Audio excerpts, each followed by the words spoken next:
Recently, Donald J. Trump, the president in his second term, has been musing about a third term. In fact, it's more than recently, and it's more than musing. Now, I think I know what's going on here politically. Well, first of all, there was the Occam's razor explanation. The guy wants a third term, right? He likes being president. He likes power. He's not an autocrat. That's one. Number two is, I think he realizes that if he's perceived as a lame duck, he'll have less ability to get his agenda passed. It's all about the agenda, not about, personal enrichment or glory. And so how do you take away the lame duckedness of it all? You at least float the idea of a third term.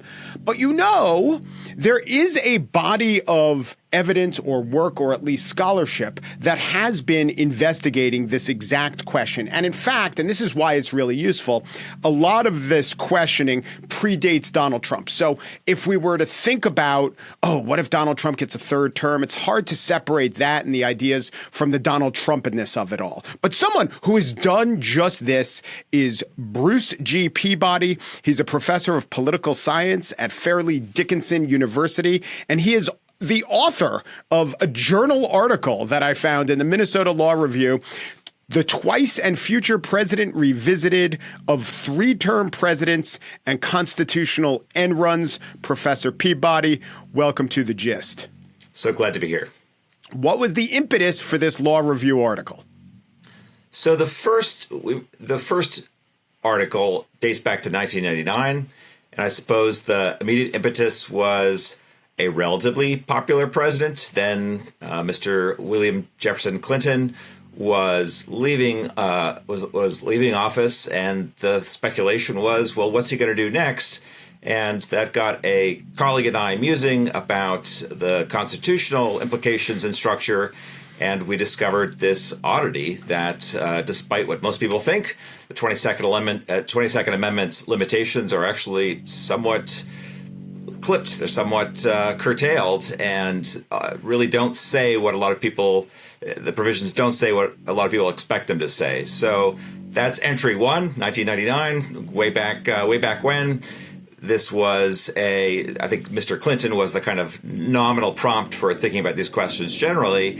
And then, of course, the update in 2016 reflected kind of our brave new world of hyperpartisanship, of candidates who are interested in taking power and remaining in office, perhaps, and also just a sense that there were relatively few. The American electorate seems to like its dynasties, whether it admits it or not. Right? Right. Because this was very much informing 2016, which was there was a Clinton on the ballot. The next election would be the first without a Clinton or a Bush in 20 years. So yes, this was definitely in the air in 2016. Exactly. Yeah. So we should also note, though, that, I don't know, you tell me, does the word, it starts off with Clinton, the 2016 version of the Law Review essay. Does the word or name Trump show up in this essay?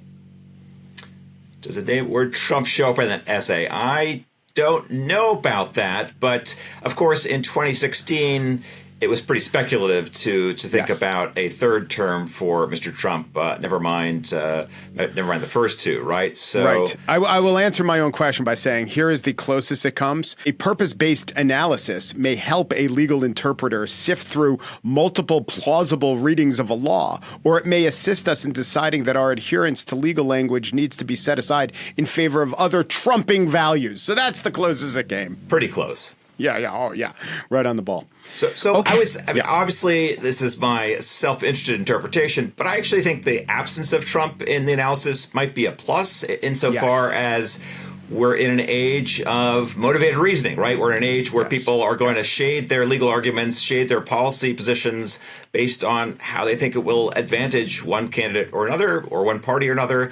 And I hope that both the analysis in 1999 and the subsequent work tries to avoid that, right? It should be separate. It's almost like a thought experiment perfected. It's like Plato's cave, because what you have to do now is if you're being extremely fair, think about this idea absent the current people who it might benefit, absent any current real world implications. What if you could somehow cordon off the parts of your mind that know about this? Well, of course, you can't. You can't do that, except you could in 2016, and you did. So it's very useful in a way to think about. But let's get to what you were thinking about and what you were saying. For the audience, I'm sure you have it memorized and tattooed on your lower back, but I will now read the 22nd Amendment. No person shall be elected to the office of the president more than twice, and no person who has held the office of president or acted as president for more than 2 years of a term to which some other person was elected president shall be elected to the office of the president more than once. This seems to me to pretty clearly say on the first part, can't get elected more than twice. That seems clear. And then this other part allows for someone becoming president. If you become president because you're vice president, or I guess there's other succession of power implications. You know, you're Speaker of the House and the president, the vice president. If you become president in the second half of a presidential term, you could get elected twice more. If you become president in the first half, as John Tyler did 30 days in, you're limited at 10 total years, which is to say you can't get elected twice. So that was the intention of the amendment, right? That was the intention. Well, that's actually a good question. That's certainly the language of the amendment. I think probing the intention is a little trickier, but clearly the language and the intention line up on this basic picture, right? That we're going to restrict the number of times people can be elected to the office. That is, after all, the main way in which we get people into the White House. And as you note, we're going to also count somebody who serves for more than 2 years of somebody else's terms. We're going to count that as essentially one elected term, right? It'll factor into that equation in that way. So yeah, I think that's where we get the text and the intentions lining up neatly. So what is your critique of my understanding, the understanding of the text before you started writing about it? Where do you point your erudite legal finger and say, "Oh, that might be a weak part of the argument"? Mike, I can't critique what you've said. You've actually articulated it clearly and extremely well. I think the critique is that most people don't read as well as you do, right? So most people somehow think this language bars folks from, once again, serving as president or becoming president through non-electoral means. And it turns out that in the Constitution's considerable, but certainly limited wisdom, there are other ways that a person becomes president besides being elected to the office. And maybe that sounds like angels dancing on the head of a pin, but of course, the most obvious way in which this occurs is through the vice presidency, right? We have to have a method for a president who is disabled or expires or is unable to serve the duties of the office to be replaced by somebody else. And traditionally, we call that figure the vice president. Mm-hmm. And such a person comes into office generally having been elected vice president, but certainly not having been elected president. So that's what you read so well is indeed the language, but it opens up the door to these other scenarios. Where is it most ajar? Where is it most ajar? So probably in that scenario we just talked about, both because it's kind of intuitively clear to most folks. We can imagine that prospect unfolding. And of course, Mr. Trump seems to have alluded to it over this past weekend when he talked about that as a possible scenario.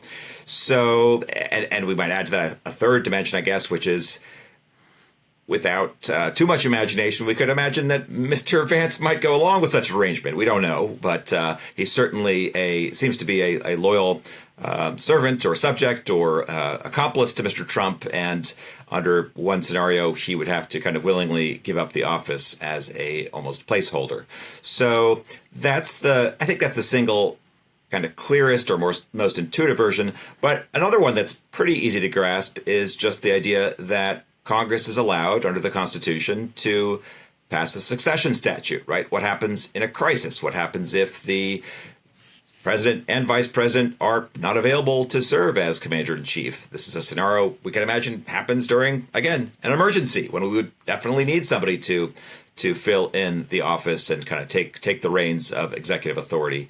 And so we have, of course, the 1947 law, which delineates, which lays out the line of succession. That includes folks like the Speaker of the House, third in line, the President pro tem in the Senate. But one could imagine, and maybe even defend on a policy basis, that having twice elected presidents named in this list would also be a viable option.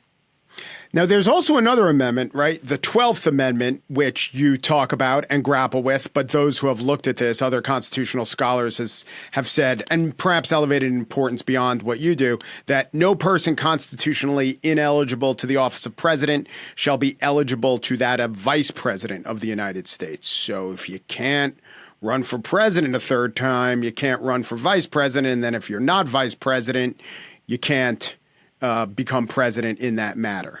So what's your rebuke to that idea? Yeah, people get very excited about the 12th, and they do get very excited. I'm very excited, which is kind of wonderful, right? We should get excited about constitutional provisions. The 22nd was on my lower back. This is a full sleeve tattoo. Is the 12th? You're going to run out of room at some point, right? But fortunately, it's hard to amend the Constitution, so you're pretty good if you can get the basic canvas down. Yeah, I got a spot on my tongue left, John. For sure. So the 12th, as you know, the 12th is basically put into place on the very reasonable proposition that the main job of the vice president, right? There's a famous quote that the vice president is not worth a warm bucket of spit, although spit's not the operative word. Yeah. So the main job of the vice president is John to serve. Nance Garner, piss, I think he said. We're allowed to say piss. Well done. Yeah. Absolutely. So the main job of the vice president is to become president, and it sure would be goofy to have a person in that position who was ineligible to be president. I totally accept that. Makes good sense. The problem for the critics or for the skeptics who take up this particular thread is the word eligible, right? It's pretty specific, and it is referenced in other parts of the Constitution besides the 12th. It comes up again in Article 2, Section 1, which talks about other eligibility matters, right? It says that the president must be a natural-born citizen. The president must be 35 years of age. The president must be 14 years a resident within the United States. And folks who don't meet those standards are not eligible to be president. So to take your language, which I like, Occam's razor might suggest that's what eligibility means. That's the only time the word eligible is the only other time the word eligible is coming up in the Constitution, and it would seem reasonable to conclude that's what it means. So for sure, a vice president who is 33 years old, a vice president who was born in Portugal, a vice president who has mostly been away from the United States before serving as vice president, those folks, those individuals would not be eligible to be either vice president or president, case closed, but that, again, leaves open all sorts of other possibilities. Mm-hmm. So other scholars have said that, well, I know what and I was listening to your answer, the reason why the 12th Amendment doesn't necessarily talk to the 22nd Amendment is that it was authored over 100 years later, right? So it couldn't have known that this limitation on 2 terms could also have had any impact, could have any effect on the idea of not being ineligible for the president. That means you're not eligible for the vice president. But aren't there a whole lot of constitutional amendments, just areas of constitutional law, where the amendment that was written after is in working in concert with the amendments that are written before, and vice versa? I think that's fair, right? So actually, I didn't bring up this argument, although I think it is an interesting one, right? The argument is basically that the 12th can't include the idea of a twice elected president being ineligible because that language wasn't put into effect until the 22nd Amendment was passed. It was ratified, in 1951, and how can that past predict the future? But as you note, it's not out of the question to have how we understand past language to be modified by future language. That's a consistent and plausible constitutional rule. That said, the 12th Amendment had to mean something originally, right? And I think, again, the simplest way to understand what it meant was to reference the other eligibility language that existed within the Constitution at the time. And that's a pretty limited list of qualifications for president. If the 22nd Amendment had modified the 12th or had sort of filled in its contours, it would have been helpful if it had said that explicitly. But the 22nd Amendment's pretty clear in focusing on elections and that process for becoming president. So I get it. It's a smart argument, but it does require us to do some heavy. It does require the 12th Amendment to do some heavy lifting to suddenly say, well, now the word eligible means both qualifications and elections, when the Constitution's very comfortable using both those words in separate contexts. Now, have you used the word loophole to describe your thesis about how it could happen? I probably have, and maybe loophole is a pejorative term, has a pejorative connotation, but I don't mean that. I just mean that it's an area of unexplored meaning. Yeah, it's allowable under the letter of the law. But I'm wondering, how much do acknowledged loopholes, how much are they absorbed into constitutional law? I could think of arguments for and against. For instance, in constitutional law, there's a lot of question in the Second Amendment, what constitutes a gun, what constitutes a firearm, and there's a whole body of argumentation based on, cartridges and internal chambers and stuff like that. And I guess both sides of that argument could be calling the other side trying to exploit loopholes. But when it comes to the basic stuff, who gets to serve, do the courts look at things like how the law is practiced, the intent of the law, the letter of the law, and sometimes or ever just throw all that stuff out or say, yeah, you're right, but I can't get around this loophole? Does the Supreme Court ever do that?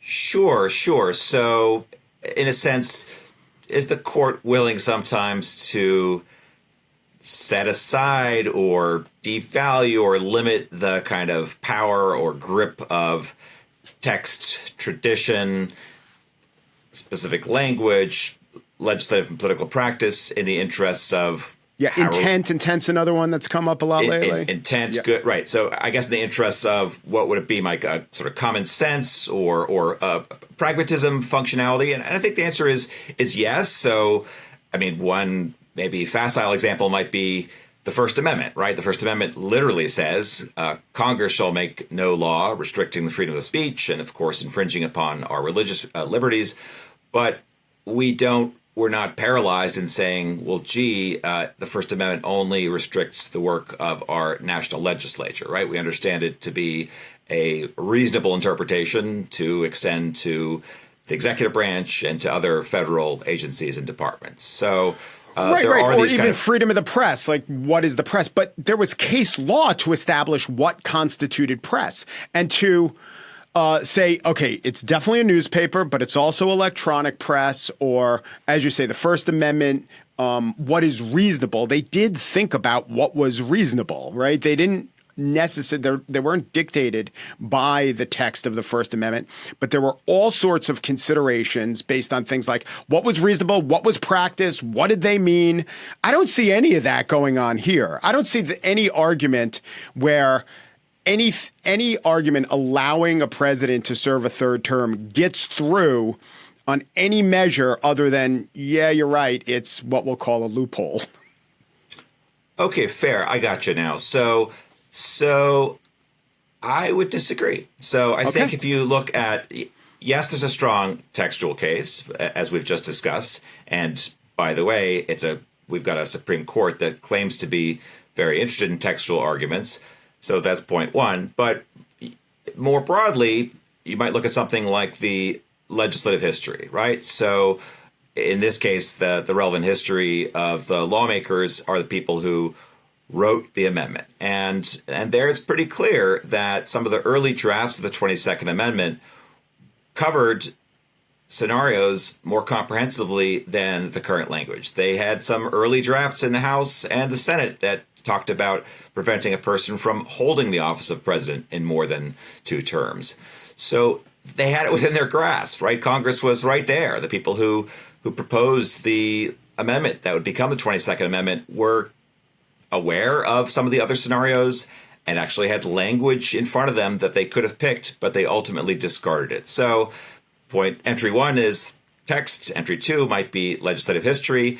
And I guess another entry 3, might be our actual lived history, right? So obviously we've got Franklin Roosevelt, who served more than 2 terms, and we had presidents before him who also were interested in serving more than 2 terms. Yes, he was the only one to successfully make the office, but the so-called 2-term tradition of Washington was anything but cleanly and evenly upheld. So I think there's quite a few points of entry here. We're saying, hey, this is not just a loophole, but something that our history, the folks who wrote the amendment, and our considered practices left open. If we don't like it, the obvious, if impossible, solution is to change the language or amend the Constitution. But to just kind of throw up our hands and say, well, that's not common sense, or that can't be so, that kind of approach should make one nervous, right? Because it's saying, well, whoever it is gets to decide that the words as written don't actually mean what they say. So Representative Andy Ogles of Tennessee has, and I'll read from his headline, proposes amending the 22nd Amendment to allow Trump to serve a 3rd term. You don't really amend an amendment, do you? You just have a new amendment. But okay, let's not nitpick. Fair enough. Loopholes, and let's not. But you should probably be aware of what the old amendment said. So I got you. But you're right. It's a new amendment and it replaces the old one and other language for sure. So fair enough. Well, so here's how he writes it. No person shall be elected to the office of the president more than 3 times, nor be elected to any additional term after being elected to 2 consecutive terms. And no person who has held the office of president or acted as president for more than 2 years of a term to which some other person was elected shall be elected to the office of the president more than twice. Here's my question with that. I don't know if you're hearing it for the first time. Every single one of your critiques would apply to this amendment too, right? From your mouth to my ears, for sure. Yeah, I don't think this gets around any problems that we've talked about, and indeed, it in some ways exacerbates the problems by arguably being a very example of what we talked about, right? You don't want to write an amendment or interpret a law based on one person or one actor you favor. This talk of non-consecutive, one reading of that would be it's really a paean to Mr. Trump, right? So I'm with you. I don't think this cleans up the matter at all. As a normative question, do you think it would be good for Donald Trump to get elected to a 3rd term, or any other president? So it depends what you have in mind with the answer to that question. As a constitutional scholar, I'm trying to focus on the legal arguments rather than the policy arguments. As I've said, I do think it is a good idea to explore from a succession point of view whether twice elected presidents could serve in an emergency. I think as a policy matter, that is something worth exploring. And I'm pretty sympathetic to the argument that could serve us better as a nation than some of the existing people named in the succession statute. Okay. Has the rediscovery or the repopularity of your journal article, your thinking about this from a theoretical angle, have you enjoyed the attention that that is newly visited upon you, or have you been called, I don't know, a handmaiden to authority or authoritarianism, or have you taken any brickbats in the process because people don't understand that you originally contemplated these ideas before Donald Trump was even elected? So I haven't yet sustained any metaphorical or literal brickbats, but by the way, if it was literal, I'd also count it as metaphorical. That's how fair enough. So maybe that will come, but I think a responsible electorate, a responsible constitutional citizenry bears up to the reality of their supreme law. And if there are gaps, loopholes, interstices that we need to close for considered reason, we should do so collectively and as a nation, and not wait for a surprise moment or a aha moment. So it's good that we're having this conversation now. It's good that we're thinking about it before we are immediately looking at the election of 2028. But I think it's responsible to look at the law with clear eyes and with a full awareness of where it may lead. Our framers, both in the 18th century and the folks who've written amendments ever since, were keenly aware at every turn that they would not foresee all circumstances. And that then really calls on us to be more engaged, more literate, and having this public conversation. So I don't mind if some shade gets thrown my way, but I'm pretty comfortable saying they're up to it. When Donald Trump proposed or through executive action put forth the idea that we should do away with birthright citizenship and rebuke the 14th Amendment, and that was quickly struck down by the courts, did it strike you as what you just said? Look, if we have a constitution, if we're serious people, we should be able to test the constitution and that's all fine? Or did it strike you more as something dangerous, what a lot of critics were saying? He's going against the constitutional order quite clearly, quite wantonly. So I think constitutional law and constitutional literacy requires judgment. And there are aspects of the Constitution that are more open-ended, and there are aspects of the Constitution that are more closed. And to kind of continuously nudge your nose against the closed aspects in an effort to open them up, I think is absolutely dangerous. So I don't find the 14th Amendment citizenship question to be particularly debatable. The courts have been very clear. The language is pretty clear. The legislative history is pretty clear. The reasons for it have been strongly solidified. So no, I do see that as a different issue. It's not an area of my scholarly expertise, but I think trying to settle law is one thing. Trying to understand laws that are ambiguous or even clear in ways that surprise us is another. Right. So there is no body of law to point to that tests the 22nd Amendment. Correct. Yeah. And that's interesting. It's very interesting, your answer. You're saying that the criteria for what constitutes legitimate or allowable testing of constitutional law and what constitutes illegitimate or maybe dangerous, settled, is not anything like what would be the real world implication, but it's more what you just said.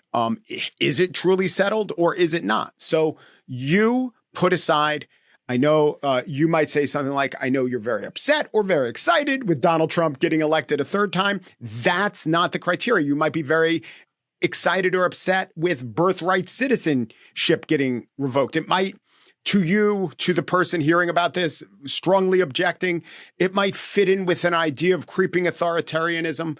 But as Bruce Peabody looks at it, that's not the criteria. The criteria is something different. What you just said, how settled it is. And I don't want to put words in your mouth, but putting your nose against or keep butting up against settled law is not only illegitimate. This is where I stop putting words in your mouth. It's what? It's dangerous. It is a sign of possible authoritarianism to come. How do you look at that? Yeah, so I think the rule of law is not a object of clay that you can mold in any way you like. There are aspects of it that are more subject to interpretation and debate than others, but that's on a something of a continuum, depending upon, again, the weight of evidence, the precedents at hand, the level of case law developed, the specificity of the argument, the kind of settled practices. And I think all of that lines up in a very different way for the 22nd Amendment than it would for, say, much of our First Amendment law or the 14th Amendment's natural-born citizenship requirements. So that's kind of how I come to it, right? Thomas Paine said something like, it's a paraphrase, but who is king in America, right? It's not a despot, it's not an autocrat. The king is law.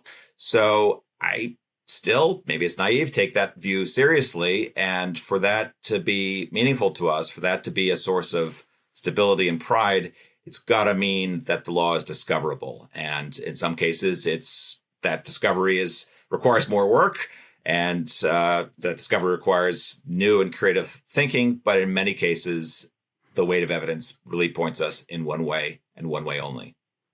Very last question. You used a word that I don't think I've heard before. Tertiary?